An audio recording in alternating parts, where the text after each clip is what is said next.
promise of God is that this gospel of Jesus Christ is the power of God unto salvation, healing, and to deliverance to anyone that hears and believes. खुदा के पाक कलाम की खुशखबरी ये है कि निजात और शिफा और गुनाहों से रिहाई ये हर एक शख्स के लिए है.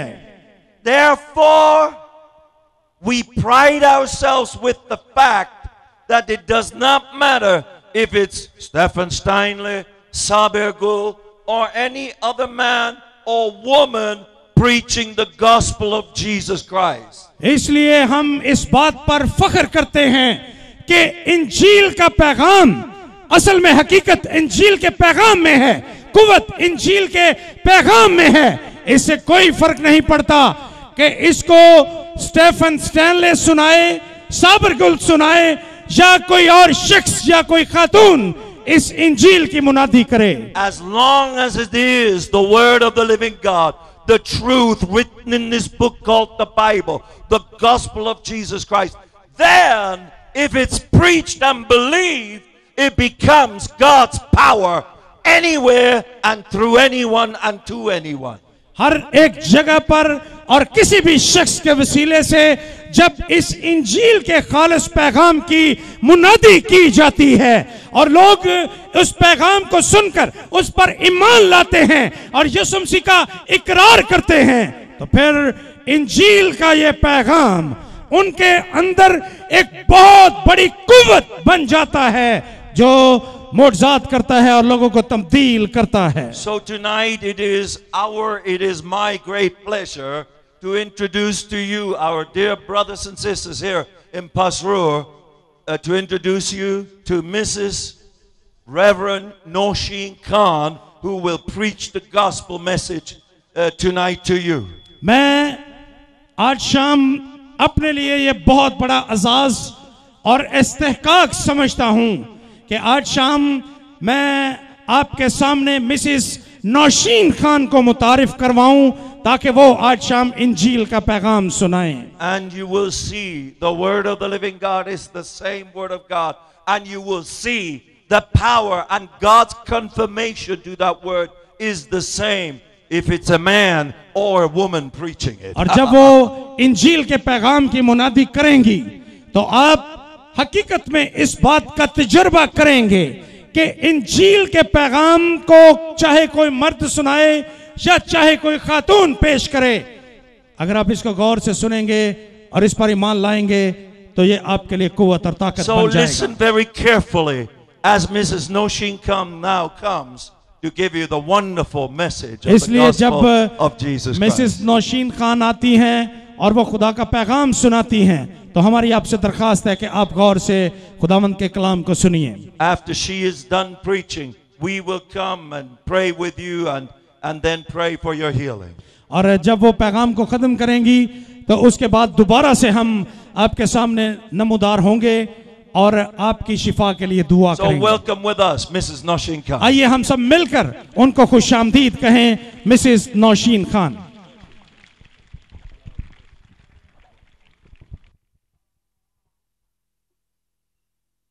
खुदावन के बाबरकत नाम में आप सबकी सलामती हो. आज शाम खुदावन का जिंदा कलाम आप सबके सामने पेश करने से पहले मैं एक अहम सवाल आपके सामने रखना चाहती हूँ. क्या आप अपनी इस जिंदगी से मोहब्बत रखते हैं? ऊंची आवाज में मुझे जवाब चाहिए. अगर आप अपनी जिंदगी से मोहब्बत रखते हैं तो यकीनन आप अपनी इस जिंदगी को महफूज भी रखना चाहते हैं. आप अपनी इस जिंदगी को दुखों से, तकलीफों से, बीमारियों से और मौत से भी बचा के रखना चाहते होंगे. लेकिन हम जानते हैं कि ये दुनिया दुखों से भरी हुई दुनिया है. यहाँ तकलीफों की भरमार है. हत्ता के इस दुनिया पर, इस जिंदगी पर जो हम इस जमीन पर गुजार रहे हैं, मौत का राज है. लेकिन ये बात याद रखें कि इब्तदा में ऐसा नहीं था. खुदा ने ये जिंदगी ऐसे नहीं बनाई थी. जब हम पैदाइश की किताब पर गौर करते हैं जहां तख्लीक का बयान मिलता है, तो हम जानते हैं कि जमीन सुनसान थी, जमीन वीरान थी, हर तरफ गहराव और अंधेरा था और खुदा की रूह पानियों पर जुम्बश करती थी। फिर खुदा ने कहा हो जा, और हर एक चीज, हर एक काम हमारे लिए हो गया। खुदा ने जमीन और आसमान को बनाया, खुदा ने हर एक जानदार को बनाया, खुदा ने आसमान और जमीन और समुंदर और उसके अंदर बसने वाली हर एक चीज को अपने मुंह के कलाम से, अपने कलमे से पैदा किया। और फिर खुदा ने इंसान को भी जिंदगी बख्शी। खुदा ने आदम और हवा को तख्लीक किया। खुदा ने एक खूबसूरत बाग लगाया। हम बागे अदन की हकीकत से वाकिफ हैं। बागे अदन में वो जिंदगी थी जो दर हकीकत खुदा के अजली इरादे में शामिल थी। वो जिंदगी जो खुदा ने इंसान के लिए ठहराई थी। और वहां वो जिंदगी थी जहां अमन, सुकून और चैन और इत्मीनान था। वो जिंदगी थी जहां खुदा और इंसान और इंसान के बीच में सुलह थी। लेकिन इब्लीस, शैतान, जो खुदा का अजली दुश्मन है, जो खुदा का बदतरीन मुखालिफ है, वो ये इत्मीनान, ये सुकून और चैन और वो खुदा और इंसान के बीच सुलह को ना देख सका। शैतान मौजूद हुआ, उसने आदम और हवा को बहकाया। और खुदा ने जब इंसान को पैदा किया था तो खुदा ने इंसान को कोई कल पुर्जों से आरास्ता मशीन नहीं बनाया था। खुदा ने इंसान को आजाद मर्जी के साथ, आजाद इरादे के साथ पैदा किया था। और खुदा की आरजू ये थी कि इंसान अपनी खुशी से, अपनी रजा और रगबत से, अपनी मर्जी से उसे कबूल करे। खुदा जबरदस्ती अपने आप को कबूल करवाना नहीं चाहता था।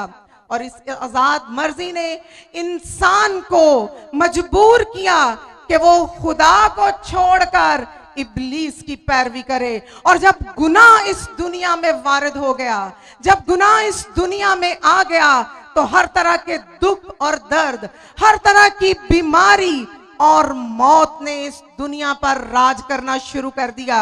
लेकिन याद रखें कि तब भी खुदा ने इंसान से मोहब्बत रखना नहीं छोड़ी। इंसान बढ़ते गए, दुनिया बढ़ती गई और इसके साथ बदी और बुराई और गुनाह का जोर भी बढ़ता गया।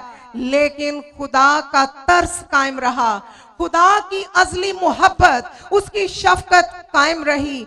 और खुदा ने इंसान से वादा किया था कि मैं औरत की नस्ल से एक शख्स को पैदा करूंगा जो शैतान को पस्त करेगा, जो शैतान से अदावत रखेगा और उसको अबदी शिकस्त से हमकनार करेगा। और हम जानते हैं कि खुदा अपने वादों में कैसा सच्चा और कादिर है। गुनाह तो बढ़ता गया, लेकिन खुदा ने अपनी अजली मोहब्बत के तहत अपने वादे को पूरा किया। और जब खुदा का वक्त पूरा हुआ, आज से तकरीबन 2000 साल से कुछ जायद अरसा गुजरा, जब खुदा ने अपने वादे को पूरा करने के लिए मुकर्ररा वक्त पर, मुकर्ररा मकाम और जगह पर जब्राइल फरिश्ते को कमारी मरियम के पास भेजा। क्योंकि खुदा ने ये बागे अदन में वादा किया था कि औरत की नस्ल से जो पैदा होगा वही इब्लीस को शिकस्त देगा। और जब जब्राइल फरिश्ता मुकद्दसा मरियम के पास आया तो मुकद्दसा मरियम उसको देखकर डर गई। और मुकद्दसा मरियम को फरिश्ते ने बताया कि रूहुल कुदस तुझ पर साया डालेगी और तू हामला होगी और बेटा जनेगी और वो मालूदे मुकद्दस खुदा का बेटा कहलाएगा। और ऐसा ही हुआ, क्योंकि मुकद्दसा मरियम ने उस फरिश्ते की बात को खुदा का पैगाम समझकर सच जाना। और जब खुदावंद यीशु मसीह की पैदाइश हुई तो उस वक्त भी इब्लीस ने अपना काम नहीं छोड़ा। इब्लीस ये चाहता था कि खुदा और उसके लोग मिट जाएं, खुदा के लोगों को वो खींचकर अपनी तरफ ले आए। और इब्लीस ने हेरोदिस के जहन में, उसके दिमाग में, उसकी प्लानिंग में ये बात डाली कि खुदावंद यीशु मसीह की पैदाइश के बाद छोटे बच्चों को कत्ल करा दे और इस तरह से वो खुदावन यीशु मसीह को मिटा देना चाहता था। लेकिन खुदा का अज़ली मंसूबा कायम रहा जो उसने इंसान की रिहाई के लिए, उसकी निजात के लिए कायम किया था। और खुदावन यीशु मसीह बढ़ता गया, वो बचपन से लड़कपन, लड़कपन से जवानी की तरफ आया, वो खुदा की और इंसान की पहचान में बढ़ता गया। और हम जब इंजीले मुकद्दस पढ़ते हैं तो हम इस बात से आगाह होते हैं कि खुदावन यीशु मसीह लड़कपन से ही बाइख्तियार था। वो बाइख्तियार तरीके से खुदा का कलाम सुनाता था, रूह उसमें बसता था। और जब खुदावन यीशु मसीह लोगों के दरमियान, बड़े बड़े शरा के आलमों के दरमियान गुफ्तगू करते थे तो वो बिल्कुल लाजवाब हो जाते थे। और यही शरा के आलम जिनमें इब्लीस काम करता रहा, जिनमें शैतान काम करता रहा, वो हर वक्त खुदावन यीशु मसीह को मवर्द इल्जाम ठहराने के लिए उसके पीछे पीछे रहे। लेकिन खुदा ने खुदावन यीशु मसीह को जमीन पर एक बड़े काम के लिए भेजा था। और खुदावन यीशु मसीह उस काम को पूरा किए बगैर आसमान पर वापस नहीं जा सकता था। खुदावन यीशु मसीह ने जब तक वो इस जमीन पर रहा, उसने दुखी इंसानियत की मदद की। खुदावन यीशु मसीह ने अपनी जमीनी खिदमत के दौरान हर तरह के बीमारों की मदद की। उसने रूहानी बीमारों को शिफा दी, उसने जिस्मानी बीमारों को शिफा दी। और वो लोगों के ईमान को परखता था और वो हमेशा लोगों से कहता था कि जा, तेरे ईमान ने तुझे अच्छा किया। खुदावन यीशु मसीह के वसीले से जमीन पर बहुत बड़े बड़े काम हुए। लंगड़ों ने चलना शुरू कर दिया, अंधों को आंखें नसीब हुई। वो लोग जो पैदाइशी तौर पर अंधे थे, आज भी मेडिकल साइंस इतनी तरक्की करने के बावजूद ऐसे लोगों की बिनाई का इलाज नहीं कर सकती। लेकिन खुदावन यीशु मसीह ने जन्म के अंधों को, जन्म के लंगड़ों को अच्छा कर दिखाया। और यहां तक कि खुदावन यीशु मसीह ने मुर्दा जिस्मों में जान डाल दी। खुदावन यीशु मसीह ने कहा तलीता कौमी, और वो लड़की जो मर गई थी उठ खड़ी हुई। खुदावन यीशु मसीह ने लाजर को जो मर गया था मुर्दों में से जिंदा किया। खुदावन यीशु मसीह की ये ताकत और कुदरत आज भी कायम है। आज भी जब आप लोग अपने दुख, अपनी बीमारियां, अपनी परेशानियां और अपने गुनाह लेकर उसके हुजूर में बैठे हैं, अगर आप भी ईमान रखेंगे, खुदावन यकीनन आज आपकी आवाज को भी सुनेगा, आपके दुखों का मदावा भी करेगा, आपके गमों का इलाज भी आज शाम वो फिर एक बार करने के लिए तैयार है। फकत आप उस पर ईमान रखें। आप उन फकीर फरीसी लोगों की तरह ना बने जो खुदावन यीशु मसीह से सब कुछ सुनने के बावजूद, सब कुछ देखने के बावजूद उस पर पूरा ईमान नहीं रखते थे, जो हमेशा उस पर इल्जाम लगाते रहते थे। और फिर खुदावन यीशु मसीह के लिए वो वक्त आ पहुंचा, वो घड़ी आ पहुंची जब जिसके लिए खुदावन यीशु मसीह आसमान का जलाल छोड़कर नीचे जमीन पर आ रहा। और जब शैतान यहूदा इस्करियोती में समा गया और जब खुदावन यीशु मसीह के पकड़वाने के दिन करीब आ गए, तो खुदावन यीशु मसीह ने कहा, आए बाप, अगर हो सके तो ये प्याला मुझसे टल जाए, तो भी मेरी नहीं बल्कि तेरी मर्जी पूरी हो। और बाप की मर्जी क्या थी?